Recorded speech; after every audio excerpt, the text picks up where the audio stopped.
ਸੋ ਸਭ ਤੋਂ ਵੱਡਾ ਇਸ ਸਾਲ ਦਾ ਟੌਪਿਕ ਜੀ ਉਹੀ ਹੈ ਕਿ ਜਿਹੜਾ ਦੱਸਿਆ ਸੀਗਾ ਕਿ ਲਾਜ਼ ਦੇ ਵਿੱਚ ਚੇਂਜ ਹੋਣੀ ਹੈ, ਸਿਸਟਮ ਜਿਹੜਾ ਇਹਨਾਂ ਨੇ ਸਾਰਾ ਚੇਂਜ ਕਰਨਾ ਕਿ 6 ਮਹੀਨਿਆਂ ਦੇ ਵਿੱਚ ਜਿਹੜਾ ਫੈਸਲਾ ਦੇਣਾ।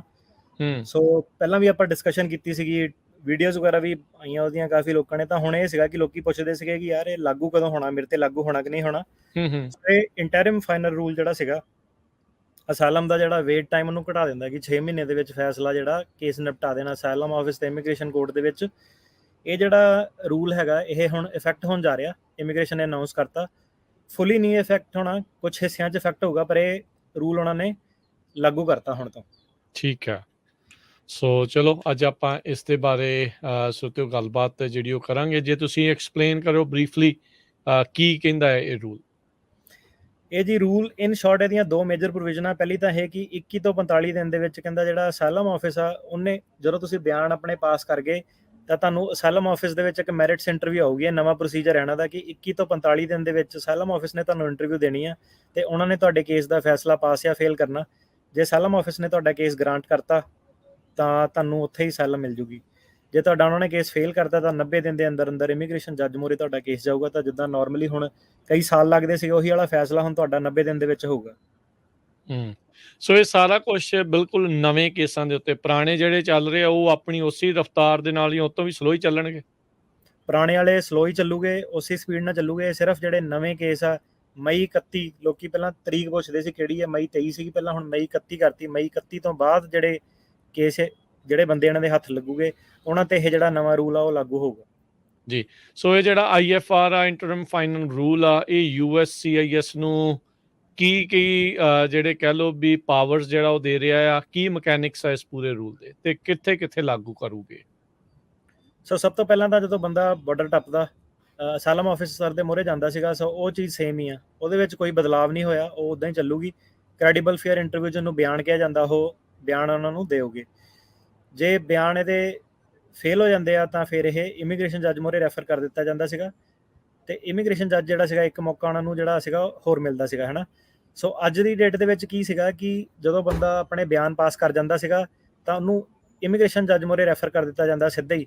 ਇਮੀਗ੍ਰੇਸ਼ਨ ਜੱਜ ਜਿਹੜਾ ਹੈਗਾ ਉਹ ਡਿਪਾਰਟਮੈਂਟ ਆਫ ਜਸਟਿਸ ਦੇ ਥੱਲੇ ਆਉਂਦਾ, ਜਿਹੜਾ ਕਿ ਇੱਕ executive office of immigration review EOIR ਕਹਿੰਦੇ ਆ, ਉਹਦੇ ਥੱਲੇ ਮਹਿਕਮੇ ਜਿਹੜੇ ਇਹ ਚੱਲਦੇ ਆ। ਤੇ ਹੁਣ ਜਿਹੜਾ ਪ੍ਰੋਸੈਸ ਚੇਂਜ ਹੋਣ ਜਾ ਰਿਹਾ ਉਹ ਇਹ ਚੇਂਜ ਹੋਣ ਜਾ ਰਿਹਾ ਕਿ ਜਦੋਂ ਬਿਆਨ ਬੰਦੇ ਦੇ ਪਾਸ ਹੋ ਗਏ ਉਹ ਡਿਪਾਰਟਮੈਂਟ ਆਫ ਜਸਟਿਸ ਦੇ ਥੱਲੇ ਨਹੀਂ ਜਾਊਗਾ, ਉਹ ਪਹਿਲਾਂ ਫਿਰ ਦੁਬਾਰਾ ਜਿਹੜਾ USCIS ਆ ਅਸਾਲਮ ਆਫਿਸਰ ਦੇ ਮੂਹਰੇ ਉਹਨੂੰ ਇੱਕ ਦੁਬਾਰਾ ਮੌਕਾ ਮਿਲੂਗਾ। ਤੇ ਮਈ 31 2022 ਇਹਨਾਂ ਨੇ ਤਰੀਕ ਰੱਖੀ ਆ ਤੇ ਉਹ ਕਹਿੰਦਾ ਕਿ ਜਿਹੜਾ ਮਈ 31 2022 ਤੋਂ ਬਾਅਦ ਹੁਣ ਜਿਹੜੇ ਬੰਦੇ ਆ ਰਹੇ ਆ ਉਹਨਾਂ ਦੇ ਵਿੱਚੋਂ ਦੀ ਫੇਜ਼ਸ ਦੇ ਵਿੱਚ ਇਹ ਚਲਾਉਗੇ। ਕਹਿਣ ਦਾ ਮਤਲਬ ਇਹ ਹੈ ਕਿ ਸਮਾਲ ਨੰਬਰ, ਮਤਲਬ ਇਹ ਨਹੀਂ ਕਿ ਹਰੇਕ ਬੰਦੇ ਨੂੰ ਉਹਨਾਂ ਨੇ 21 ਦਿਨ 45 ਦਿਨ 'ਚ ਉਹਨਾਂ ਨੇ ਤਰੀਕ ਦੇ ਦੇਣੀ ਆ।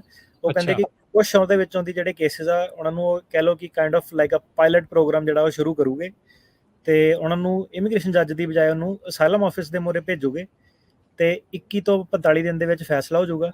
ਸੋ ਕਾਫੀ ਬੰਦਿਆਂ ਦੀ ਇਹਦੇ ਨਾਲ ਹੁਣ ਲੋਟਰੀ ਵੀ ਲੱਗ ਸਕਦੀ ਹੈ, ਸਪੈਸ਼ਲੀ ਉਹ ਵਾਲੇ ਲੋਕੀ ਜਿਹੜੇ ਸਤਰਕ ਆ, ਪ੍ਰੋਗਰਾਮ ਸਾਡਾ ਸੁਣਦੇ ਆ, ਜਿਨ੍ਹਾਂ ਨੂੰ ਪਤਾ ਬਿਆਨ ਕੀ ਆ, ਕਿੱਦਾਂ ਡਿਟੇਲਡ ਆਪਣੀ ਇੰਟਰਵਿਊ ਦੇ ਸਕਦੇ ਆ। ਸੋ ਜੇ ਕੋਈ ਬੰਦਾ ਪ੍ਰਿਪੇਅਰ ਹੋ ਕੇ ਆਉਂਦਾ ਤਾਂ ਬਹੁਤ ਵੱਡਾ ਚਾਂਸ ਉਹਨਾਂ ਦੇ ਕੋਲ ਕਿ ਥੱਲੇ ਹੀ ਉਹ ਜਿਹੜੇ ਅਸਾਲਮ ਆਫਿਸ ਦੇ, ਕਿਉਂਕਿ ਸਾਰਿਆਂ ਦਾ ਮਕਸਦ ਇਹੀ ਹੈ ਕਿ ਕੋਰਟਸ ਦੇ ਵਿੱਚ ਕੰਮ ਘਟੇ। ਸੋ ਇੱਕ ਬੰਦੇ ਕੋਲ ਚਾਂਸ ਹੋਊਗਾ। ਸੋ ਜਿਹੜਾ ਸਿਆਣਾ ਬੰਦਾ ਆ ਰਿਹਾ, ਸਮਝਦਾਰ ਬੰਦਾ ਆ ਰਿਹਾ, ਬਿਆਨ ਆਪਣੇ ਦੇ ਸਕਦਾ, ਮੇਰੇ ਹਿਸਾਬ ਨਾਲ ਕਾਫੀ ਸਾਰੇ ਕੇਸ ਜਿਹੜੇ ਹੈਗਾ 21 ਤੋਂ 45 ਦਿਨ ਦੇ ਵਿੱਚ ਪਾਸ ਹੋ ਸਕਦੇ ਆ, ਜਿਹੜੀ ਕਿ ਮੇਰੇ ਹਿਸਾਬ ਨਾਲ ਕਈ ਲੋਕਾਂ ਲਈ ਕਾਫੀ ਖੁਸ਼ਖਬਰੀ ਹੋਊਗੀ, ਕਈ ਲੋਕਾਂ ਲਈ ਮਾੜੀ ਖਬਰ ਹੋਊਗੀ, ਕਿਉਂਕਿ ਇਨਫ ਟਾਈਮ ਨਹੀਂ ਹੈਗਾ ਅਟਰਨੀ ਨੂੰ ਹਾਇਰ ਕਰਨ ਦਾ, ਪੈਸੇ ਦੇਣ ਦਾ, ਕਿਉਂਕਿ ਬੰਦੇ ਪਹਿਲਾਂ ਹੀ ਪਿੱਛੋਂ ਦੀ ਏਜੰਟਾਂ ਨੂੰ ਹੋਰ ਪੈਸੇ ਪੂਹੇ ਲਾ ਕੇ ਆਏ ਹੁੰਦੇ ਆ, ਹੈ ਨਾ। ਤੇ ਕਈ ਵਾਰੀ ਬੰਦਾ ਰੈਡੀ ਨਹੀਂ ਵੀ ਹੁੰਦਾ। ਪਰ ਇਹ ਹੈ ਕਿ ਜਿਹੜਾ ਸਮਝਦਾਰ ਬੰਦਾ ਜਿਹਨੂੰ ਫਾਈਨੈਂਸ਼ੀਅਲ ਪ੍ਰੋਬਲਮ ਨਹੀਂ ਹੈਗੀ, 21 ਤੋਂ 45 ਦਿਨ ਦੇ ਵਿੱਚ ਉਹਨੂੰ ਫੈਸਲਾ ਹੁੰਦਾ। ਸੋ ਕਈ ਲੋਕਾਂ ਦੇ ਲਈ ਇਹ ਕਾਫੀ ਵਧੀਆ ਖਬਰ ਆ। ਸੋ ਜਿੱਦਾਂ ਆਪਾਂ ਹੁਣ ਗੱਲ ਕਰ ਰਹੇ ਹਾਂ ਅੱਜ, ਸੋ ਇਹ ਆਲਰੇਡੀ ਕਾਨੂੰਨ ਚਾਲੂ ਹੋ ਗਿਆ। ਇਹ ਕਾਨੂੰਨ ਆਲਰੇਡੀ ਚਾਲੂ ਹੋ ਗਿਆ ਮਈ 31 2022। ਇਹਨਾਂ ਨੇ ਆਲਰੇਡੀ ਇਹਨਾਂ ਨੇ ਨਾਮ ਰੱਖਿਆ AMI ਅਸਾਲਮ ਮੈਰਿਟਸ ਇੰਟਰਵਿਊ। ਅਸਾਲਮ ਆਫਿਸ ਦੇ ਮੂਹਰੇ ਪਹਿਲਾਂ ਤੁਹਾਡੀ ਜੱਜ ਮੂਹਰੇ ਮੈਰਿਟਸ ਹੀਅਰਿੰਗ ਪੈਂਦੀ ਸੀ, ਜਿਹਨੂੰ ਇੰਡੀਵਿਜੂਅਲ ਹੀਅਰਿੰਗ ਕਹਿੰਦੇ ਸੀ ਲੋਕੀ, ਜਾਂ ਫਾਈਨਲ ਹੀਅਰਿੰਗ ਕਹਿੰਦੇ ਸੀਗੇ। ਸੋ ਸੇਮ ਤਰੀਕੇ ਨਾਲ ਹੁਣ ਅਸਾਲਮ ਆਫਿਸਰ ਦੇ ਮੂਹਰੇ ਇਹਨੂੰ ਅਸਾਲਮ ਮੈਰਿਟਸ ਇੰਟਰਵਿਊ, ਮੈਰਿਟਸ ਇੰਟਰਵਿਊ ਦਾ ਮਤਲਬ ਹੁੰਦਾ ਕਿ ਤੁਹਾਡੀ ਫਾਈਨਲ ਹੀਅਰਿੰਗ। ਸੋ ਅਸਾਲਮ ਆਫਿਸਰ ਦੇ ਮੂਹਰੇ ਇਹਨੂੰ ਅਸਾਲਮ ਮੈਰਿਟਸ ਇੰਟਰਵਿਊ ਕਿਹਾ ਜਾਊਗਾ, AMI। ਸੋ ਮਈ 31 2022 ਤੋਂ ਬਾਅਦ ਇਹ ਹੁਣ ਤੁਹਾਡੀ ਫਾਈਨਲ ਇੰਟਰਵਿਊ ਸਿੱਧੀ ਜਿਹੜੀ ਹੈ ਅਸਾਲਮ ਆਫਿਸਰ ਮੂਹਰੇ ਕਈ ਕੇਸਾਂ ਦੀ ਜਿਹੜੀ ਆ ਉਹ ਥੋੜੀ ਗਿਣਤੀ ਦੇ ਵਿੱਚ ਸ਼ੁਰੂ ਕਰੂਗੇ ਤੇ ਫਿਰ ਉਹ ਦੇਖੂਗੇ ਕਿ ਅੱਗੇ ਇਹ ਲਾਰਜ ਲੈਵਲ ਤੇ ਕਿੱਦਾਂ ਇਹ ਕਰ ਸਕਦੇ ਆ। ਪਹਿਲਾਂ ਇਹ ਕਹਿੰਦੇ ਆ ਕਿ ਜਿਹੜੀ ਟੈਕਸਸ ਦੀਆਂ ਇਹਨਾਂ ਨੇ 2 ਲੋਕੇਸ਼ਨਾਂ ਆਇਡੈਂਟੀਫਾਈ ਕੀਤੀਆਂ ਠੀਕ ਤੇ ਹੈ ਜਿਹੜਾ ਟੈਕਸਸ ਦੇ ਡਿਟੈਂਸ਼ਨ ਸੈਂਟਰ ਆ, ਪਹਿਲਾਂ ਇਹ ਕਹਿੰਦੇ ਕਿ ਸਭ ਤੋਂ ਪਹਿਲਾਂ ਇੱਥੇ ਇਹਨਾਂ ਨੇ ਇਹ ਪ੍ਰੋਗਰਾਮ ਜਿਹੜਾ ਸ਼ੁਰੂ ਕਰਨਾ, ਤੇ ਠੀਕ ਅਸਾਈਲਮ ਹੈ ਆਫਿਸਰ ਇੱਥੇ ਫੋਨ ਰਾਹੀਂ ਕਹਿੰਦੇ ਕਿ ਇਹ 2 ਲੋਕੇਸ਼ਨਸ ਦੇ ਉੱਤੇ ਇੰਟਰਵਿਊ ਲਓਗੇ, ਤੇ ਜੇ ਇੱਥੇ ਕੇਸ ਪਾਸ ਹੋ ਗਿਆ ਤੇ ਦੈਟਸ ਇਟ, ਉੱਥੇ ਉਹਨਾਂ ਨੂੰ ਜਿਹੜਾ ਹੈਗਾ ਅਪਰੂਵਲ ਦੇ ਕੇ ਤੇ ਗ੍ਰੀਨ ਕਾਰਡ ਵਾਲੇ ਰਾਹ ਜਿਹੜਾ ਤੋਰ ਦੋਗੇ। 3 ਤੋਂ 5 ਹਫ਼ਤੇ ਦੇ ਵਿੱਚ ਪਾਰ ਨਤਾਰਾ ਹੋ ਸਕਦਾ ਬੇਸਿਕਲੀ। ਤੁਸੀਂ ਦੇਖ ਲਓ ਕਿ ਕਈਆਂ ਨੂੰ ਘਰਦਿਆਂ ਨੂੰ ਫੋਨ ਨਹੀਂ ਜਾਂਦਾ ਮੁੰਡਿਆਂ ਦਾ ਕਿ 3 ਤੋਂ 5 ਹਫ਼ਤੇ, ਤਾਂ ਬੰਦਾ ਮੈਂ ਕਿਹਾ ਜਿਹੜਾ ਦੀ ਹੁਣ ਲੋਟਰੀ ਲੱਗੀ ਤਾਂ ਉਹ ਜਾ ਕੇ ਕਹਿ ਸਕਦੇ ਕਿ ਮੇਰਾ ਤਾਂ ਕੇਸ ਪਾਸ ਵੀ ਹੋ ਗਿਆ ਹਨਾ। ਪਾਸ ਵੀ ਹੋ ਗਿਆ ਜੀ ਜੀ। ਸੋ ਬਹੁਤ ਤੇਜ਼ੀ ਜਿਹੜੀ ਲਿਆਉਣ ਦੀ, ਇਹ ਇੱਕ ਵਾਰੀ ਫਿਰ ਆਪਾਂ ਕਲੀਅਰ ਕਰ ਦਈਏ, ਹਰ ਇੱਕ ਕੇਸ ਦੇ ਨਾਲ ਨਹੀਂ। ਜਿੱਦਾਂ ਨੇ ਦੱਸਿਆ ਵੀ ਟੈਕਸਸ ਦੇ 2 ਜਿਹੜੇ ਡਿਟੈਂਸ਼ਨ ਫੈਸਿਲਿਟੀਜ਼ ਉਹ ਉਹਨਾਂ ਨੇ ਹਾਲ ਦੀ ਘੜੀ ਇਸ ਦੇ ਵਿੱਚ ਉਹ ਦੇਖੀਆਂ ਆ, ਉਹ ਨਿਸ਼ਾਨਦੇਹੀ ਕੀਤੀ ਵੀ ਉੱਥੋਂ ਕਰਨਗੇ, ਤੇ ਕਰਨਾ ਵੀ ਟੈਲੀਫੋਨ ਦੇ ਨਾਲ। ਇਹ ਤਾਂ ਬੜੇ ਕਾਲੇ ਬੜੇ ਤੱਤੇ ਫਿਰਦੇ ਆ ਵੀ ਜਾਂ ਆਰ ਕਰੋ ਜਾਂ ਪਾਰ ਕਰੋ। ਸੋ ਜਿਹੜੀ AMI ਆ ਉਹ ਕੀ ਕ੍ਰੈਡੀਬਲ ਫੇਅਰ ਇੰਟਰਵਿਊ ਦੇ ਨਾਲ ਕੋਈ ਵੱਖਰੀ ਆ ਜਾਂ ਸੇਮ ਥਿੰਗ ਹੀ ਹੋਊਗੀ ਫਿਰ ਇੱਕ ਚੀਜ਼? ਨਹੀਂ, ਪਹਿਲਾਂ ਤੁਹਾਡੀ ਕ੍ਰੈਡੀਬਲ ਫੇਅਰ ਇੰਟਰਵਿਊ ਹੋਣੀ ਆ, ਪਹਿਲੇ ਬਿਆਨ ਜਿਹੜੇ ਹੋਣੇ ਆ ਜਿੱਦਾਂ ਪਹਿਲਾਂ ਸੀਗੇ ਉਦਾਂ ਹੀ ਹੋਣੇ ਆ। ਜੇ ਤੁਸੀਂ ਬਿਆਨ ਪਾਸ ਕਰਦੇ ਆ ਫਿਰ ਤੁਹਾਡੀ AMI ਹੋਣੀ ਆ। ਪਹਿਲਾਂ ਕਿਸੇ ਬਹੁਤ ਜਲਦੀ ਆਪਸ ਦੇ ਵਿੱਚ ਦੋਨਾਂ 'ਚ ਫਾਸਲਾ ਜ਼ਿਆਦਾ ਨਹੀਂ ਹੋਊਗਾ ਫਿਰ। ਪਹਿਲਾਂ ਤੁਸੀਂ ਬਿਆਨ ਜਦੋਂ ਪਾਸ ਕਰਦੇ ਸੀਗੇ ਤੁਹਾਨੂੰ ਜੱਜ ਮੋਰੇ ਭੇਜ ਦਿੱਤਾ ਜਾਂਦਾ ਸੀਗਾ, ਹੁਣ ਇਹਨਾਂ ਨੇ ਅਸਾਈਲਮ ਆਫਿਸਰ ਦੇ ਮੋਰੇ ਭੇਜਣਾ। ਠੀਕ ਹੈ। ਸੋ ਕੌਣ ਹੋਊਗਾ ਇਸ ਦੇ ਸਬਜੈਕਟ, ਇਸ ਪ੍ਰੋਸੈਸ 'ਚ ਕਿਹਨੂੰ ਪਾਇਆ ਜਾਊਗਾ? ਸੋ ਪਹਿਲਾਂ ਤਾਂ ਪ੍ਰੋਸੀਜਰ ਥੋੜਾ ਜਿਹਾ ਐਕਸਪਲੇਨ ਕਰਦੀ ਹੈ ਲੋਕਾਂ ਨੂੰ, ਜਿਹਨਾਂ ਨੂੰ ਨਹੀਂ ਸਮਝ ਲੱਗਣਾ ਜੀ। ਪਹਿਲਾਂ ਤਾਂ ਜਿਹੜਾ ਬੰਦਾ ਆਇਆ, ਬਾਰਡਰ ਟੱਪਿਆ, ਪੇਪਰ ਪੂਪਰ ਨਹੀਂ ਹੈਗੇ, ਉਹਨੂੰ ਐਕਸਪੀਡਾਈਟਡ ਰਿਮੂਵਲ ਦੇ ਵਿੱਚ ਪਾਤਾ ਕਿ ਦੱਸ ਬਈ ਤੈਨੂੰ ਕਿਉਂ ਇੱਥੇ ਰੋਕਿਆ ਜਾਵੇ। ਉਹਦੇ ਬਿਆਨ ਹੁੰਦੇ ਸੀਗੇ, ਸੋ ਬਿਆਨ ਪਹਿਲੇ ਤਰੀਕੇ ਦੇ ਨਾਲ ਹੀ ਹੋਊਗੇ। ਸੋ ਜੇ ਬਿਆਨ ਉਹ ਪਾਸ ਕਰ ਗਿਆ ਤੇ ਫਿਰ ਆਪਣੀ ਉਹ ਕਹਿੰਦੇ ਆ ਕਿ ਇੱਕ ਲੀਗਲ ਓਰੀਐਂਟੇਸ਼ਨ ਪ੍ਰੋਗਰਾਮ ਉਹਨਾਂ ਨੂੰ ਦੇਣਾ, ਕੋਈ ਵੀਡੀਓ ਦਿਖਾਓਗੇ ਉਹਨਾਂ ਨੂੰ ਕਿ ਅਸਾਈਲਮ ਦਾ ਪ੍ਰੋਸੈਸ ਕੀ ਹੈ ਕਿੱਦਾਂ, ਤੇ ਇਸ ਦੌਰਾਨ ਉਹ ਆਪਣੇ ਵਕੀਲ ਵਗੈਰਾ ਵੀ ਹਾਇਰ ਕਰ ਸਕਦੇ ਆਪਣੇ ਰਿਸ਼ਤੇਦਾਰਾਂ ਦੇ ਥਰੂ। ਸੋ ਪਹਿਲਾਂ ਹੀ ਦੱਸ ਦਈਏ ਕਿ ਸਾਨੂੰ ਜੇਲ੍ਹਾਂ ਤੋਂ ਫੋਨ ਕਾਫੀ ਜਿਹੜੇ ਆਉਂਦੇ ਆ, ਤੇ ਜੇਲ੍ਹਾਂ 'ਚੋਂ ਫੋਨ ਆਪਾਂ ਚੁੱਕ ਨਹੀਂ ਸਕਦੇ ਕਿਉਂਕਿ ਆਪਾਂ ਬੈਕ ਕਾਲ ਜਿਹੜੀ ਤਕਰੀਬਨ ਉਹ ਕਰਦੇ ਆ। ਸੋ ਜੇ ਕੋਈ ਸਾਨੂੰ ਕੰਟੈਕਟ ਕਰਨ ਦੀ ਕੋਸ਼ਿਸ਼ ਕਰ ਰਿਹਾ, ਉਹ ਆਪਣੇ ਰਿਸ਼ਤੇਦਾਰ ਜਾਂ ਸੱਜਣ ਮਿੱਤਰਾਂ ਦੇ ਥਰੂ ਹੀ ਸਾਨੂੰ ਕੰਟੈਕਟ ਕਰ ਸਕਦੇ। ਸਿੱਧੇ ਡਾਇਰੈਕਟ ਜੇਲ੍ਹ 'ਚੋਂ ਜਿਹੜੇ ਕਾਲ ਆ ਰਹੇ ਆ, ਕਿਉਂਕਿ ਨੰਬਰ ਪਤਾ ਨਹੀਂ, ਸੇਮ ਨੰਬਰ ਆ, ਬੈਕ ਕਾਲ ਉੱਥੇ ਜਾਂਦੀ ਨਹੀਂ, ਸੋ ਉਹ ਪੋਸੀਬਲ ਨਹੀਂ ਹੈ। ਸੋ ਇਹ ਹੈ ਕਿ ਇੱਕ ਨਾ ਇੱਕ ਤੁਹਾਡਾ ਜੇ ਕੇਅਰ ਟੇਕਰ ਇਹ ਪ੍ਰੋਸੈਸ ਦੇ ਵਿੱਚ ਹੋਵੇ ਲਈ ਹੈ, ਨਹੀਂ ਤਾਂ ਥੋੜਾ ਜਿਹਾ ਔਖਾ ਹੋ ਜਾਣਾ ਸਾਰੇ ਵਕੀਲਾਂ ਨੂੰ। ਸੋ ਉਹ ਕਹਿੰਦੇ ਪਹਿਲਾਂ ਤੁਹਾਨੂੰ ਇੱਕ ਲੀਗਲ ਓਰੀਐਂਟੇਸ਼ਨ ਪ੍ਰੋਗਰਾਮ ਦੇਣਾ, ਤੇ ਜੇ ਤੁਸੀਂ ਬੇਸਿਕਲੀ ਪਾਸ ਕਰ ਗਏ ਤਾਂ ਤੁਹਾਨੂੰ ਉਹਨਾਂ ਨੇ ਬਿਆਨ ਤੁਹਾਡੇ ਪਾਸ ਹੋ ਗਏ ਤਾਂ ਅਸਾਈਲਮ ਆਫਿਸਰ ਮੋਰੇ AMI ਤੁਹਾਡੀ ਲੱਗ ਜਾਣੀ ਹੈ। ਜੇ ਤੁਹਾਡੇ ਬਿਆਨ ਫੇਲ ਹੋ ਗਏ ਤਾਂ ਤੁਹਾਨੂੰ ਇਮੀਗ੍ਰੇਸ਼ਨ ਜੱਜ ਮੋਰੇ ਤੁਹਾਨੂੰ ਇੱਕ ਹੋਰ ਮੌਕਾ ਹੋਊਗਾ ਆਪਣੇ ਬਿਆਨ ਪਾਸ ਕਰਾਉਣ ਦਾ। ਜੇ ਇਮੀਗ੍ਰੇਸ਼ਨ ਜੱਜ ਮੋਰੇ ਵੀ ਤੁਸੀਂ ਬਿਆਨ ਆਪਣੇ ਫੇਲ ਹੋ ਗਏ ਤਾਂ ਇੱਕ ਮੌਕਾ ਹੋਰ ਆ, USCIS ਕੋ ਆਪਣੇ ਆਪ ਹੀ ਤੁਹਾਡੇ ਬਿਨਾਂ ਕਹੇ ਉਹ ਦੁਬਾਰਾ ਰੀਕਨਸੀਡਰ ਕਰ ਸਕਦੇ ਆ ਕਿ ਇਹ ਬੰਦੇ ਨੂੰ ਛੱਡਣਾ ਕਿ ਵਾਪਸ ਭੇਜਣਾ।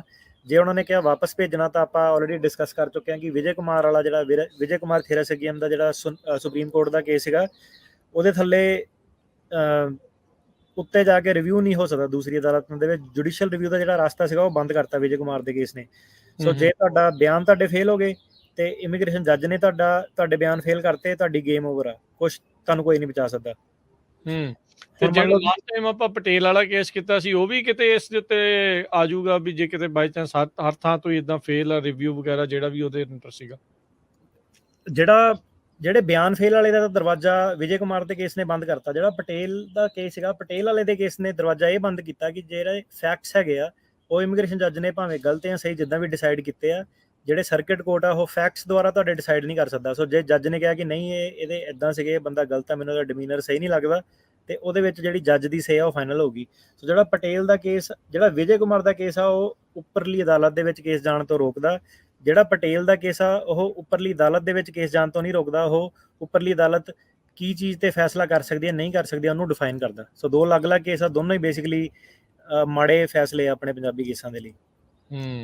ਜੀ ਜੀ। ਸੋ ਜਿੱਦਾਂ ਤੁਸੀਂ ਹੁਣ ਜ਼ਿਕਰ ਕਰ ਰਹੇ ਸੀਗੇ ਵੀ ਓਰੀਐਂਟੇਸ਼ਨ ਦੇਣੀ ਆ, ਸੋ ਇਹ ਜਿਹੜਾ ਇੱਕ ਇਹਨਾਂ ਨੇ ਪ੍ਰੋਸੈਸ ਜਿਹੜਾ ਇਸ ਦੇ ਵਿੱਚ ਬਣਾਇਆ ਹੈਗਾ ਆ, ਸੋ ਬੰਦੇ ਦੇ ਨਾਲ ਇੰਨਾ ਕੁਛ ਤੇਜ਼ੀ ਦੇ ਨਾਲ ਘਟ ਰਿਹਾ, ਉਹ ਤੇ ਬਹੁਤ ਦਬਾਅ ਦੇ ਵਿੱਚ ਰਹੂਗਾ, ਮੈਂ ਕੀ ਕਰਾਂ ਕਿੱਦਾਂ ਕਰਾਂ, ਸੋ ਉਹਨੂੰ ਕੀ ਸਲਾਹ ਹੈ ਜੀ? ਫਿਰ ਬੰਦਾ ਕਾਫੀ ਦਬਾਅ ਦੇ ਵਿੱਚ ਰਹੂਗਾ। ਹਾਂਜੀ, ਸੋ ਇਸ ਪਹਿਲੂ ਤੋਂ ਕਈ ਲੋਕੀ ਇਦਾਂ ਦੇ ਆ ਜਿਹਨਾਂ ਕੋਲ ਪੈਸੇ ਨਹੀਂ ਹੋਊਗੇ, ਜਿਹਨਾਂ ਦੇ ਕੰਟੈਕਟ ਨਹੀਂ ਹੋਊਗੇ, ਰਿਲੇਟਿਵਸ ਨਹੀਂ, ਦੋਸਤ ਨਹੀਂ ਹੈਗੇ। ਸੋ ਕਾਫੀ ਸਾਰੇ ਜਿਹੜੇ ਲੋਕ ਆ ਉਹ ਇਸ ਪ੍ਰੋਸੈਸ ਦੇ ਵਿੱਚ ਬਰਨਟ ਵੀ ਹੋ ਸਕਦੇ ਆ ਕਿ ਮਤਲਬ ਉਹਨਾਂ ਨੂੰ ਪਤਾ ਨਾ ਲੱਗੇ, ਹੋ ਸਕਦਾ ਉਹਨਾਂ ਨੂੰ ਨੌਲੇਜ ਨਾ ਇੰਨੀ ਹੋਵੇ। ਹਰੇਕ ਬੰਦਾ ਤਾਂ ਹੁਣ ਐਕਸੈਸ ਨਹੀਂ ਹੈਗਾ ਰੇਡੀਓ ਦਾ, ਸੋਸ਼ਲ ਮੀਡੀਆ ਦਾ, ਹੈ ਨਾ। ਸੋ ਕਾਫੀ ਸਾਰੇ ਬੰਦੇ ਉਹਨਾਂ ਨੂੰ ਨਹੀਂ ਵੀ ਪਤਾ ਹੁੰਦਾ। ਸੋ ਕਾਫੀ ਸਾਰੇ ਲੋਕਾਂ ਦਾ ਨੁਕਸਾਨ ਵੀ ਹੋਊਗਾ। ਪਰ ਇਹਦੇ ਵਿੱਚ ਇੱਕ ਵੀਡੀਓ ਪਾਈ ਸੀ ਮੈਂ ਟਿਕਟੌਕ ਤੇ, ਇੱਕ ਯੂਜ਼ਰ ਨੇ ਕਮੈਂਟ ਦਿੱਤਾ ਸੀਗਾ, ਕਹਿੰਦਾ ਭਾਜੀ ਇਹਦੇ ਵਿੱਚ ਨਾ ਸਿਰਫ ਸਮਾਰਟ ਬੰਦੇ ਜਿਹੜੇ ਆ ਉਹ ਪਾਸ ਹੋਣੇ ਆ। ਉਹ ਬੰਦੇ ਦੀ ਗੱਲ ਬਿਲਕੁਲ ਸਹੀ ਸੀਗੀ। ਇਹ ਪ੍ਰੋਸੈਸ ਦੇ ਵਿੱਚ ਸਮਾਰਟ ਬੰਦੇ ਜਿਹੜੇ ਆ ਆਪਣੇ ਬਿਆਨ ਸਾਰੇ ਕੰਸਿਸਟੈਂਸੀ ਰੱਖ ਸਕਦੇ ਆ, ਉਹੀ ਪਾਸ ਹੋਊਗੇ। ਜੀ ਜੀ। ਸੋ ਇਹ ਜਿੱਦਾਂ ਤੁਸੀਂ ਹੁਣ ਪ੍ਰੋਸੈਸ ਐਕਸਪਲੇਨ ਕਰ ਰਹੇ ਸੀ, ਉਸ ਦੇ ਅੱਗੇ ਫਿਰ ਕੀ ਆ ਵੀ ਜਦੋਂ ਕੌਣ ਇਹਦੇ ਵਿੱਚ ਇਸ ਨੂੰ ਕਿਹਦੇ ਉੱਤੇ ਜਿਹੜਾ AMI ਜਿਹੜਾ ਉਹ ਲਾਇਆ ਜਾਊਗਾ? ਸੋ AMI ਜਿੱਦਾਂ ਦੱਸਿਆ ਕਿ ਫੇਜ਼ਡ ਇੰਪਲੀਮੈਂਟੇਸ਼ਨ ਆ। ਸੋ ਇਹ ਗੱਲ ਧਿਆਨ ਨਾਲ ਸੁਣਿਓ ਕਿ ਜਿਹੜਾ ਬੰਦਾ ਹੁਣ ਜਿਹੜਾ ਬੰਦਾ 6 ਸ਼ਹਿਰ ਉਹਨਾਂ ਨੇ ਆਇਡੈਂਟੀਫਾਈ ਕੀਤੇ ਆ, ਬੋਸਟਨ, LA, ਮਿਆਮੀ, ਨਿਊਯਾਰਕ, ਨਿਊਵਾਰਕ ਜਿਹੜਾ ਨਿਊ ਜਰਸੀ ਵਾਲਾ ਹੈਗਾ, ਤੇ ਸੈਨ ਫਰਾਂਸਿਸਕੋ। ਜਿਹੜਾ ਬੰਦਾ ਕਹਿੰਦਾ ਕਿ ਮੈਂ ਆਹ 6 ਸ਼ਹਿਰਾਂ ਦੇ ਵਿੱਚ ਜਾ ਕੇ ਰਹਿਣਾ ਵਾ, Boston, LA, Miami, New York, Newark, San Francisco, ਠੀਕ ਹੈ। ਸਿਰਫ ਇਹ ਵਾਲੇ ਬੰਦਿਆਂ ਤੇ ਜਿਹੜਾ ਇਹ ਪ੍ਰੋਸੈਸ ਹੁਣ ਇਸ ਵੇਲੇ ਲੱਗੂਗਾ। ਜਿਹੜੇ ਸਾਰੇ ਅਸਾਈਲਮ ਆਫਿਸ ਹੈਗੇ ਆ ਉਹ ਅਜੇ ਇਕਵਿਪ ਨਹੀਂ ਹੈਗੇ, ਜਿੱਦਾਂ ਆਪਾਂ ਦੱਸਿਆ ਕਿ ਫੇਜ਼ਸ 'ਚ ਕਰਨਾ। ਸੋ ਪਹਿਲਾਂ ਇਹ ਜਿਹੜੇ 6 ਸ਼ਹਿਰ ਜਿਹੜੇ ਆਉਂਦੇ ਆ, ਤੇ ਸਾਡੀ ਜਿਹੜੀ ਜ਼ਿਆਦਾ ਆਡੀਅנס ਆ ਪੰਜਾਬੀ ਜ਼ਿਆਦਾਤਰ LA, ਨਿਊਯਾਰਕ ਤੇ ਸੈਨ ਫਰਾਂਸਿਸਕੋ ਹੀ ਲਾਉਂਦੇ ਆ ਤਕਰੀਬਨ ਜਿਹੜੇ ਕੇਸ ਹੈਗੇ ਆ। ਸੋ ਇਹ ਤਿੰਨੋਂ ਹੀ ਸ਼ਹਿਰ ਜਿਹੜੇ ਹੈਗੇ ਆ ਇਹਦੇ ਵਿੱਚ ਕਵਰਡ ਆ। ਸੋ ਜਦੋਂ ਇਹ ਬੰਦਾ ਦੱਸਦਾ ਕਿ ਆਪਾਂ ਉੱਥੇ ਜਾਣਾ, ਤਾਂ ਉਹਨਾਂ ਨੂੰ ਇਹ AMI ਜਿਹੜੀ ਪ੍ਰੋਵੀਜ਼ਨ ਦਊਗੇ। ਜੇ ਬੰਦਾ ਹੁਣ ਕਵੇ ਮੈਂ ਟੈਨਸੀ ਜਾਣਾ, ਮੈਂ ਜਾਰਜੀਆ ਜਾਣਾ, ਉਹ ਬੰਦਿਆਂ ਨੂੰ ਉਹ AMI ਨਹੀਂ ਦੇ ਸਕਦੇ, ਕਿਉਂਕਿ ਉਹ ਵਾਲੇ ਜਿਹੜੇ ਅਸਾਈਲਮ ਆਫਿਸ ਆ ਉਹ ਇਹ ਵਾਲੀ ਜਿਹੜੀ ਪ੍ਰੋਵੀਜ਼ਨ ਆ ਉਹ ਪ੍ਰੋਵਾਈਡ ਨਹੀਂ ਕਰ ਰਹੇ। ਸੋ ਬਿਲਕੁਲ ਜਿਹਨੂੰ ਤਾਂ ਲੱਗਦਾ ਵੀ ਉਹਦੇ ਕੇਸ ਤੇ ਫੈਕਟ ਪੈਟਰਨ ਬਿਲਕੁਲ ਸਹੀ ਆ, ਸਾਰਾ ਕੁਝ ਦਰੁਸਤ ਆ, ਉਹ ਇਹ ਸ਼ਹਿਰ ਕਹਿ ਸਕਦਾ। ਜਿਹਨੂੰ ਲੱਗਦਾ ਵੀ ਅਜੇ ਕੁਝ ਟਾਈਮ ਲੱਗੂਗਾ ਦਸਤਾਵੇਜ਼ਾਂ ਦੇ ਲਈ, ਉਹ ਕੁਝ ਹੋਰ ਕਹਿ ਸਕਦਾ। ਸੋ ਬੇਸਿਕਲੀ ਰਾਹ ਬੰਦਾ ਬਣਾ ਸਕਦਾ ਆ ਵੀ ਮੈਂ ਕਿੱਧਰਲੇ ਪਾਸੇ ਨੂੰ ਜਾਣਾ, ਵੀ ਮੈਂ ਕਿਹੜੇ ਪ੍ਰੋਸੈਸ ਦੇ ਥਰੂ ਲੰਘਾਂ। ਕੀ ਇਵੈਂਚੁਅਲੀ ਇਹਨਾਂ ਦਾ ਮਨ ਹੈਗਾ ਵੀ ਸਾਰਿਆਂ ਨੂੰ ਹੀ AMI ਦੇ ਵਿੱਚੋਂ ਕੱਢਣਾ ਹੈ? ਇਵੈਂਚੁਅਲੀ ਮੈਨੂੰ ਲੱਗਦਾ ਇਹਨਾਂ ਦਾ ਹੋ ਕੀ ਰਿਹਾ ਕਿ ਇਹਨਾਂ ਨੇ ਹੁਣ ਬਹੁਤ ਜ਼ਿਆਦਾ ਜਿਹੜੇ ਪੈਂਡਿੰਗ ਕੇਸ ਹਨ ਉਹਨਾਂ ਨਾਲ ਧੱਕਾ ਕਰਨਾ ਥੋੜਾ ਜਿਹਾ।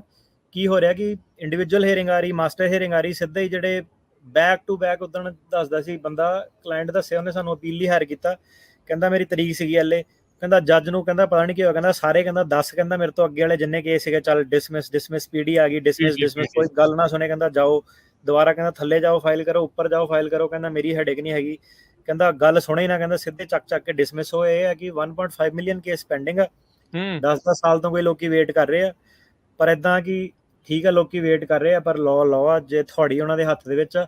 ਜਿਹੜੇ ਤਾਂ ਸੈਨ ਫਰਾਂਸਿਸਕੋ ਵਗੈਰਾ, ਹੁਣ ਇਹ ਹੈ ਕਿ ਇੱਥੇ ਹੁਣ ਜਿਹੜੀ ਚੀਜ਼ ਆ ਜਾਂਦੀ ਹੈ ਕਿ ਸੈਨ ਫਰਾਂਸਿਸਕੋ ਜਿਹਦਾ ਨਾਈਸ ਕੋਰਟ ਆ, ਨਾਈਸ ਜੱਜ ਆ, ਉਹ ਤੁਹਾਡੇ ਕੰਮ ਆ ਜਾਊਗੇ। ਪਰ ਜਿਹੜੇ ਹੁਣ ਕਈ ਜੱਜ ਸਾਨੂੰ ਪਤਾ ਹੀ ਆ ਸਾਰਿਆਂ ਨੂੰ, ਹੈ ਨਾ, ਕਿੱਦਾਂ ਦੀ ਕੋਰਟ ਆ। ਸੋ ਕਾਫੀ ਜ਼ਿਆਦਾ ਮਾਸ ਲੈਵਲ ਤੇ ਇਹਨਾਂ ਨੇ ਜਿਹੜੇ ਕੇਸ ਆ ਉਹ ਡਿਸਮਿਸ ਜਿਹੜੇ ਉਹ ਕਰ ਦੇਣੇ ਆ। ਸੋ PD ਜਿਹਨੂੰ ਦੇਖ ਕੇ ਕਿਤੇ ਇੱਕ ਟਾਈਮ ਦੇ ਉੱਤੇ ਸ਼ਾਇਦ ਕੋਈ ਲੋਕ ਕਹਿ ਰਹੇ ਸੀਗੇ ਵੀ ਕੰਮ ਠੀਕ ਹੋ ਸਕਦਾ, ਪਰ ਉਸ ਦਾ ਖਾਮਿਆਜ਼ਾ ਵੀ ਲੋਕਾਂ ਨੂੰ ਇਸ ਤਰੀਕੇ ਦੇ ਨਾਲ ਵੀ ਭੁਗਤਣਾ ਪੈ ਰਿਹਾ ਆ। ਕਈ ਲੋਕ ਤਾਂ ਕਹਿੰਦੇ ਹੋਣੇ ਯਾਰ ਹਾਨੇ ਬੰਦੇ ਕਰੇ ਪਾਸ ਜਾਂ ਕਰੇ ਫੇਲ, ਇੱਕ ਪਾਸੇ ਜਿਹੜਾ ਹੋ ਲਾਵੇ। ਸੋ ਜੇ ਪੁਰਾਣੇ ਪ੍ਰੋਸੈਸ ਦੇ ਨਾਲ ਇਸ ਨੂੰ ਜਿਹੜਾ ਉਹ ਕੰਪੇਅਰ ਕੀਤਾ ਜਾਵੇ, ਕਿ ਫਿਰ ਵੀ ਇਹਨਾਂ ਲੋਕਾਂ ਨੂੰ ਜਿਹੜੇ ਵੀ ਆ ਰਹੇ ਆ ਉਹਨਾਂ ਨੂੰ ਅਸਾਈਲਮ ਫਾਈਲ ਕਰਨਾ ਪਊਗਾ, ਟਾਈਮ ਫਰੇਮ ਬਹੁਤ ਜ਼ਿਆਦਾ ਨੈਰੋ ਜਿਹੜਾ ਉਹ ਹੋ ਗਿਆ, ਬਹੁਤ ਥੋੜਾ ਸਮਾਂ ਆ, ਡਾਕੂਮੈਂਟ ਸਬਮਿਟ ਕਰਨੇ, ਇਕੱਠੇ ਕਰਨੇ, ਉਹ ਕਿੱਦਾਂ ਹੋਊਗਾ? ਟਾਈਮ ਫਰੇਮ ਤਾਂ ਜੀ ਕਾਫੀ ਜ਼ਿਆਦਾ ਜਿਹੜਾ ਨੈਰੋ ਹੋ ਗਿਆ ਹੁਣ। ਸੋ ਇਦਾਂ ਕਿ ਜਿਹੜੇ ਵੀ ਲੋਕਾਂ ਨੂੰ ਪਹਿਲਾਂ AMI ਦੇ ਵਿੱਚ ਪਲੇਸ ਕਰੂਗੇ, ਪਹਿਲਾਂ ਤਾਂ ਉਹਨਾਂ ਨੂੰ ਜਿਹੜੀ ਕਿ ਉਹਨਾਂ ਦੇ ਬਿਆਨ ਜਿਹੜੇ ਪਾਸ ਹੋ ਗਏ ਉਹਦਾ ਨੋਟਿਸ ਜਾਊਗਾ।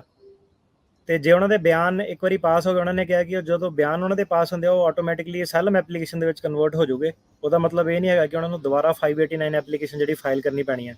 ਮਤਲਬ ਕਿ ਉਹ ਇਹ ਕਹਿ ਰਿਹਾ ਕਿ ਹੁਣ ਜੇ ਤੁਹਾਡੇ ਬਿਆਨ ਪਾਸ ਹੋ ਗਏ, ਤੁਹਾਡੀ ਆਟੋਮੈਟਿਕਲੀ ਕਹਿ ਲਓ ਕਿ ਅਸਾਈਲਮ ਆਫਿਸ ਜਿਹੜੀ ਅਸਾਈਲਮ ਦੀ ਜਿਹੜੀ 589 ਐਪਲੀਕੇਸ਼ਨ ਆ ਉਹ ਫਾਈਲ ਹੋ ਗਈ। ਤੇ ਜਿਹੜੀ ਸਰਵਿਸ ਡੇਟ, ਮਤਲਬ ਕਿ ਤੁਹਾਨੂੰ ਜਦੋਂ ਉਹਨਾਂ ਨੇ ਦੱਸਿਆ ਕਿ ਤੁਹਾਡੇ ਬਿਆਨ ਜਦੋਂ ਪਾਸ ਹੋਏ ਆ, ਉਹ ਤੁਹਾਡੀ ਪਹਿਲਾ ਦਿਨ ਮੰਨਿਆ ਜਾਊਗਾ ਅਸਾਈਲਮ ਐਪਲੀਕੇਸ਼ਨ ਦਾ। ਉਦੋਂ ਤੋਂ ਤੁਹਾਡੀ ਜਿਹੜੀ ਵਰਕ ਪਰਮਿਟ ਆ ਉਹਦੀ ਕਲੌਕ ਜਿਹੜੀ ਉਹ ਸ਼ੁਰੂ ਹੋ ਗਈ। ਠੀਕ ਹੈ। ਜਦੋਂ ਉਹਨਾਂ ਨੇ ਤੁਹਾਨੂੰ ਦੱਸਤਾ ਕਿ ਤੁਹਾਡੇ ਬਿਆਨ ਜਿਹੜੇ ਪਾਸ ਹੋ ਗਏ ਆ, ਤਾਂ 21 ਦਿਨ ਤੋਂ 45 ਦਿਨ ਦੇ ਵਿੱਚ ਤੁਹਾਨੂੰ ਜਿਹੜੀ ਆ ਅਸਾਈਲਮ ਆਫਿਸ ਮੈਰਿਟਸ AMI ਜਿਹੜੀ ਇੰਟਰਵਿਊ ਉਹ ਤੁਹਾਡੀ ਆਊਗੀ।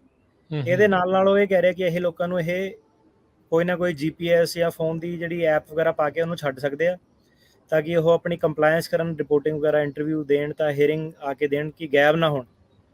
ਤੇ ਹੁਣ ਤੁਸੀਂ ਜਿਹੜਾ ਸਵਾਲ ਪੁੱਛਿਆ ਕਿ ਲੋਕਾਂ ਦੇ ਪ੍ਰੈਸ਼ਰ ਕਿੱਦਾਂ ਜਾਊਗਾ, ਸੋ ਕੀ ਹੈ ਕਿ ਜਦੋਂ ਇਹਨਾਂ ਕੋਲ ਆਪਣੀ ਜਿਹੜੀ ਤਰੀਕ ਇਹਨਾਂ ਦੀ ਹੈਗੀ ਆ ਉਸ ਤੋਂ 7 ਦਿਨ ਪਹਿਲਾਂ, ਜੇ ਇਨ ਪਰਸਨ ਇਹਨਾਂ ਨੇ ਸਬਮਿਟ ਕਰਨਾ, ਜੇ ਡਾਕ ਰਾਹੀਂ ਸਬਮਿਟ ਕਰਨਾ ਤਾਂ 10 ਦਿਨ ਪਹਿਲਾਂ ਇਹਨਾਂ ਨੂੰ ਆਪਣਾ ਜਾਂ ਤਾਂ ਆਪਣੇ ਬਿਆਨ ਜਿਹੜੇ ਸਹੀ ਕਰਾਣੇ ਪੈਣੇ ਆ ਜੇ ਕੋਈ ਗੜਬੜ ਹੋਈ ਆ, ਜਾਂ ਉਹਨਾਂ ਨੂੰ ਕੋਈ ਵੀ ਨਵਾਂ ਡਾਕੂਮੈਂਟਸ ਵਗੈਰਾ ਕੋਈ ਵੀ ਜਿਹੜੇ ਦੇਣੇ ਆ ਉਹ 10 ਦਿਨ ਪਹਿਲਾਂ ਦੇਣੇ ਆ। ਸੋ ਇਹ ਚੀਜ਼ ਨੂੰ ਤੁਸੀਂ ਦੇਖੋ ਕਿ ਇੱਕ ਬੰਦਾ ਜੇਲ੍ਹ ਦੇ ਵਿੱਚ ਬੰਦ ਆ, ਉਹਨੂੰ ਦੱਸਿਆ ਗਿਆ ਕਿ ਤੇਰੀ ਹੁਣ ਇੰਟਰਵਿਊ ਆਪਾਂ ਸਕੈਜੂਲ ਕਰ ਦੇਣੀ ਹੈ। ਜਿਹੜੀ ਇੰਟਰਵਿਊ ਸਕੈਜੂਲ ਕਰਨੀ ਆ ਉਹ 21 ਤੋਂ 45 ਦਿਨ ਦੇ ਵਿੱਚ ਉਹਨਾਂ ਨੇ ਕਰਨੀ ਆ। ਮੰਨ ਲਓ ਕਿ ਕਿਸੇ ਦੀ 21ਵੇਂ ਦਿਨ ਉਹਨਾਂ ਨੇ ਕਰਤੀ, ਤੇ ਜੀ ਉਹ ਬੰਦੇ ਨੂੰ ਉਹਨੇ ਕਿਹਾ ਕਿ ਤੁਸੀਂ 11 ਦਿਨ 10 ਦਿਨ ਪਹਿਲਾਂ, ਮਤਲਬ ਕਿ 11ਵੇਂ ਦਿਨ ਤੱਕ ਤੁਸੀਂ ਆਪਣੇ ਜਿਹੜੇ ਡਾਕੂਮੈਂਟ ਸਾਰੇ ਸਬਮਿਟ ਕਰਾਣੇ ਆ।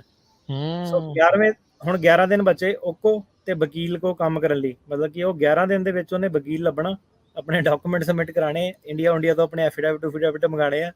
ਸੋ ਇਹ ਤੁਸੀਂ ਆਪ ਹਿਸਾਬ ਲਾ ਲਓ ਕਿ ਕਿੱਦਾਂ। ਬਾਕੀ ਜਿਹੜੇ ਪ੍ਰੋਸੈਸ ਚੋਂ ਗਏ ਆ ਉਹਨਾਂ ਨੂੰ ਪਤਾ ਹੀ ਆ ਕਿ 11 ਦਿਨ ਦੇ ਵਿੱਚ ਤੁਸੀਂ ਵਕੀਲ ਲੱਭ ਕੇ, ਇੰਡੀਆ ਤੋਂ ਡਾਕੂਮੈਂਟ ਮੰਗਾ ਕੇ, ਇੱਥੋਂ ਵਕੀਲ ਦੇ ਨਾਲ ਆਪਣੀ ਡੈਕਲੇਰੇਸ਼ਨ ਬਣਾ ਕੇ, ਐਫੀਡੈਵਿਟ ਵਗੈਰਾ ਸਾਰੇ ਚੈੱਕ ਕਰਾ ਕੇ, ਡੈਕਲੇਰੇਸ਼ਨ ਚੈੱਕ ਕਰਾ ਕੇ ਜਮ੍ਹਾਂ ਕਰਾਣੀ ਹੈ। ਇਹ ਤਾਂ ਵਾਕਿਆ ਬਹੁਤ ਜ਼ਿਆਦਾ ਦਬਾਅ ਆ। ਸੁਣ ਕੇ ਤਾਂ ਇਦਾਂ ਲੱਗਦਾ ਵੀ ਅਨਡੂਏਬਲ ਜੀ, ਜਿਹੜੀ ਇੱਕ ਹਿਸਾਬ ਦੇ ਨਾਲ ਗੱਲ ਜਿਹੜੀ ਉਹ ਲੱਗਦੀ ਆ। ਪਰ ਜਿੱਦਾਂ ਤੁਸੀਂ ਕਿਹਾ ਵੀ ਕਾਨੂੰਨ ਆ, ਹੋ ਸਕਦਾ ਵੀ ਇਸ ਨੂੰ ਵਾਪਸ ਲੈ ਲੈਣ, ਹੋ ਸਕਦਾ ਇਸ ਦੇ ਵਿੱਚ ਚੇਂਜ ਹੋਣ, ਪਰ ਹਾਲ ਦੀ ਘੜੀ ਜਿਹੜਾ ਆ ਉਹ ਇਸ ਟਾਈਮ ਇਹੀ ਆ 21 ਤੋਂ 45 ਦਿਨ ਦੇ ਵਿੱਚ ਜੇ ਕੋਈ ਅਸਾਈਲਮ ਦੇ ਲਈ ਅਪਲਾਈ ਕਰ ਰਿਹਾ ਤੇ ਜੇ ਉਹ AMI ਦੇ ਅੰਡਰ ਆਉਂਦਾ ਆ ਤਾਂ ਉਹਦਾ ਜਲਦੀ ਜਿਹੜਾ ਨਿਪਟਾਰਾ ਹੋਊਗਾ। ਉਹ ਬੰਦਾ ਕੀ ਕਰੂਗਾ ਜਿਹਦਾ ਕੇਸ ਡਿਨਾਈ ਹੋ ਜਾਂਦਾ? ਉਹਦੇ ਲਈ ਅੱਗੇ ਕੀ ਪ੍ਰੋਸੈਸ ਆ? ਉਹਦਾ ਫਿਰ ਜੱਜ ਦੇ ਕੋਲ ਜਾਊਗਾ ਕੇਸ ਆਪਣਾ, ਤੇ ਜੱਜ ਦੇ ਕੋਲ ਹੁਣ ਕੀ ਸੀਗਾ ਕਿ ਨਾਰਮਲੀ ਤਾਂ ਆਪਾਂ ਦੇਖਿਆ ਸੈਕਸ਼ਨ 240 ਜਿਹੜਾ ਹੈਗਾ ਨਾਰਮਲੀ ਉਹਦੇ ਥੱਲੇ ਪ੍ਰੋਸੀਡਿੰਗ ਜਿਹੜੀਆਂ ਉਹ ਚੱਲਦੀਆਂ, ਤੇ ਉਹ ਜਿਹੜਾ ਪ੍ਰੋਸੈਸ ਸੀਗਾ ਮਕੈਨਿਕਸ ਉਹਦੇ ਉਹੀ ਰਹਿਣੇ ਆ, ਕੋਰਟ ਸਿਸਟਮ ਸਾਰਾ ਉਹੀ ਰਹਿਣਾ। ਪਰ ਜਿੱਦਾਂ ਹੁਣ ਆਪਾਂ ਦੇਖਦੇ ਹਾਂ ਕਿ ਮੁੰਡਿਆਂ ਦੇ 4-4 5-5 ਸਾਲ ਜਿਹੜੇ ਇਮੀਗ੍ਰੇਸ਼ਨ ਕੋਰਟ 'ਚ ਆਮ ਲੱਗ ਜਾਂਦੇ ਆ, ਉਹ ਇਹ ਕਹਿ ਰਿਹਾ ਕਿ ਇਹ 90 ਦਿਨ ਦੇ ਵਿੱਚ ਫੈਸਲਾ ਹੋ ਜਾਊਗਾ ਹੁਣ।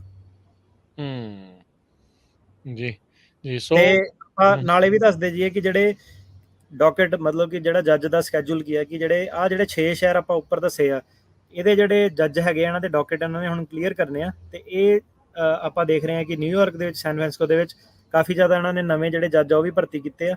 ਠੀਕ ਹੈ। ਤੇ ਇਹਨਾਂ ਨੂੰ ਹੁਣ ਇਹ ਸਪੈਸ਼ਲ ਕਹਿ ਲਓ ਕਿ ਇੱਕ ਕੋਟਾ ਇਹਨਾਂ ਨੂੰ ਰੱਖਿਆ ਜਾਊਗਾ ਕਿ ਇਹ ਸਾਰੇ ਜਿਹੜੀਆਂ ਪੇਸ਼ੀਆਂ ਪਾਉਗੇ 90 ਦਿਨ ਦੇ ਵਿੱਚ ਫੈਸਲੇ ਕਰੂਗੇ। ਜੀ ਜੀ। ਸੋ ਜਿਹੜਾ ਬੋਸਟਨ, LA, ਮਿਆਮੀ, ਨਿਊਯਾਰਕ ਤੇ ਜਿਹੜਾ ਸੈਨ ਫਰਾਂਸਿਸਕੋ ਦੇ ਅਦਾਲਤਾਂ ਨੇ ਇਮੀਗ੍ਰੇਸ਼ਨ ਵਾਲੀਆਂ, ਉੱਥੇ ਜਿਹੜਾ ਤੇਜ਼ੀ ਦੇ ਨਾਲ ਇਹ ਕੰਮ ਹੋਊਗਾ।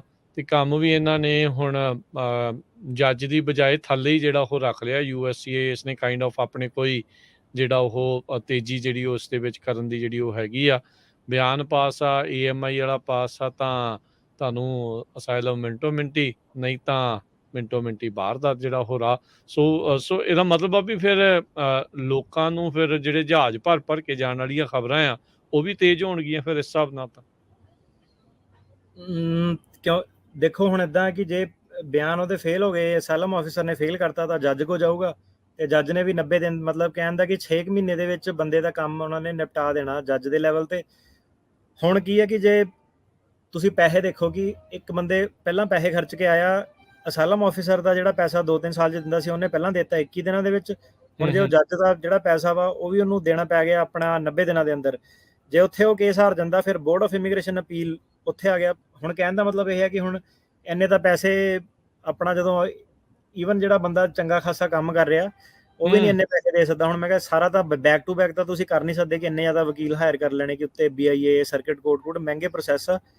ਸੋ ਮਾੜੀ ਖਬਰ ਵੀ ਆ, ਚੰਗੀ ਖਬਰ ਵੀ ਆ, ਕਈਆਂ ਨੂੰ ਚੰਗੀ ਲੱਗਣੀ ਹੈ, ਕਈਆਂ ਨੂੰ ਮਾੜੀ ਲੱਗਣੀ ਹੈ। ਹੁਣ ਦੇਖੋ ਆਪਣਾ ਆਪਣਾ ਸੋਚਣ ਦਾ ਨਜ਼ਰੀਆ। ਸੋ ਇਹ ਹੈ ਕਿ ਅਗੇਨ ਕਿ ਜਿਹੜਾ ਤੇਜ਼ ਬੰਦਾ ਵਾ, ਬਿਆਨ ਆਪਣੇ ਸਹੀ ਤਰੀਕੇ ਨਾਲ ਹੈਂਡਲ ਕਰ ਸਕਦਾ ਵਾ, ਉਹਨੂੰ ਇਸ ਚੀਜ਼ ਦਾ ਜ਼ਰੂਰ ਫਾਇਦਾ, ਕਿਉਂਕਿ ਉਹਨਾਂ ਨੇ ਟਾਈਮ ਦਾ ਪ੍ਰੈਸ਼ਰ ਇੰਨਾ ਕੁ ਪਾਤਾ ਅਸਾਈਲਮ ਅਫਸਰਾਂ ਦੇ ਤੇ ਜੱਜ ਦੇ ਉੱਤੇ। ਜਦੋਂ ਆਪਾਂ ਦੇਖਿਆ ਕਿ ਟਰੰਪ ਨੇ ਵੀ ਇਦਾਂ ਹੀ ਕੀਤਾ ਸੀਗਾ ਕਿ ਲਾਸਟ ਇਨ ਫਸਟ ਆਊਟ ਕੀ ਫਟਾਫਟ ਕਰਨੇ ਆ, ਕਾਫੀ ਕੇਸ ਜਿਹੜੇ 45 ਦਿਨ ਦੇ ਵਿੱਚ ਪਾਸ ਹੋਏ ਸੀਗੇ। ਸੋ ਇਹ ਹੈ ਕਿ ਕਾਫੀ ਸਾਰੇ ਲੋਕਾਂ ਨੂੰ ਫਾਇਦਾ ਵੀ ਹੋਊਗਾ ਕਿ ਸਿੱਧੇ ਹੀ ਥੱਲੜੇ ਲੈਵਲ ਤੇ ਉਹਨਾਂ ਦਾ ਪਾਸ ਹੋ ਗਿਆ। ਤੇ ਦੇਖਦੇ ਆ, ਇਹ ਤਾਂ ਹੁਣ ਵਕਤ ਹੀ ਦੱਸੂਗਾ ਕਿ 1 ਸਾਲ 2 ਸਾਲ ਦੇ ਅੰਦਰ ਹੀ ਪਤਾ ਲੱਗੂਗਾ ਕਿ ਇਹਦਾ ਹੁਣ ਲੋਕਾਂ ਨੂੰ ਓਵਰਆਲ ਫਾਇਦਾ ਕਿ ਨੁਕਸਾਨ ਆ। PD ਦਾ ਤਾਂ ਕੁਝ ਮਹੀਨਿਆਂ ਸੀ ਲੋਕਾਂ ਨੂੰ, ਕਈਆਂ ਨੂੰ ਪਤਾ ਲੱਗ ਰਿਹਾ ਆ ਵੀ ਕੀ ਕੁਛ ਉਸ ਦੇ ਨਾਲ ਲੋਕਾਂ ਦੇ ਉੱਤੇ ਜਿਹੜਾ ਉਹ ਹੋ ਰਿਹਾ ਹੈਗਾ। ਸੋ